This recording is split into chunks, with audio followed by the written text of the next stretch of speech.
The Tunnel, Part 2. He set to work the very next day. From then on, during the daylight hours, Doku worked tirelessly doing any sort of labor, no matter how dangerous or loathsome. At night, after a modest meal and a brief repast, he hefted his pick and packed his shovel, then traveled on horseback to the foothills.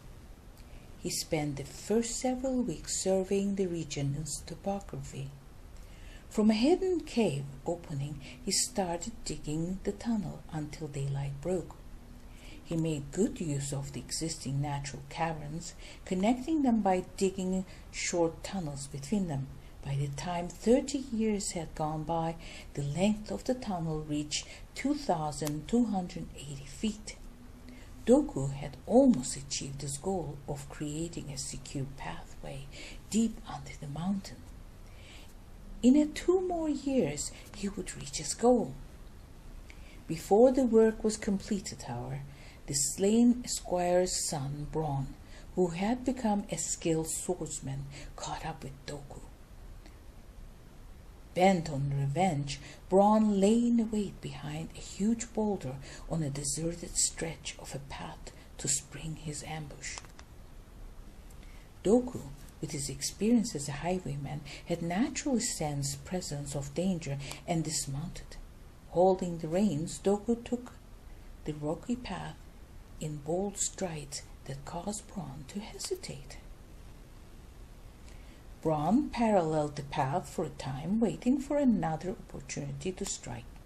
Then, brandishing his sword, jumped in front to block Doku's way.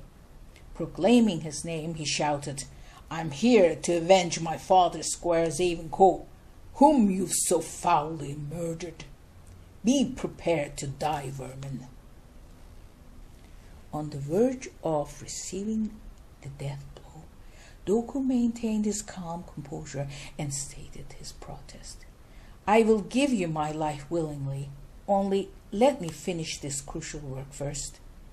On the day of its completion, I swear, I will stand ready to receive my punishment." Doku's courage and earnest demeanor convinced the son to postpone his revenge to a later time.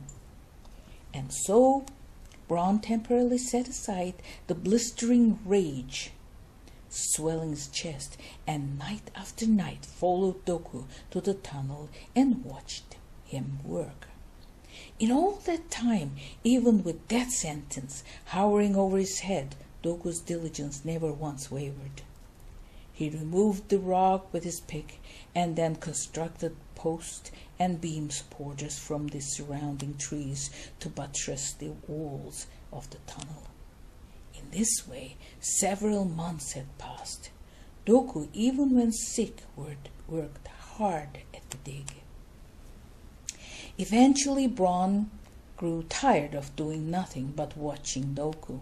In order to keep fit and to hasten the end result, he simply showed up with a pick.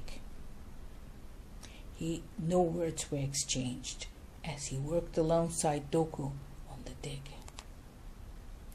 After he had helped for more than a year, keeping a close eye on the other even during the day, Bron gradually came to admire Doku's strong will and the steadfast character. Bron witnessed firsthand many of others' charitable ways, his unwavering assistance to the sick and old, and the countless anonymous generous donations to the needy, even though it meant at times going without food and clothing. He took note how Doku most brave in defending the weak. So many lives were spared, fending off the local hoodlums, and many widows and orphans fared better or survived their harsh circumstance because of Doku's covert aid. At long last, a couple hours before dawn, the tunnel was finally complete. Now the people could use it and travel in safety. Covered in dust and dirt, Doku now prostrated himself before Bron in readiness for death. Thank you for your patience and help. Now you may cut off my head. I bear no ill will. My work is done." "How can I cut off my teacher's head?" asked Bron, lowering his head with tears brimming in his eyes. The end.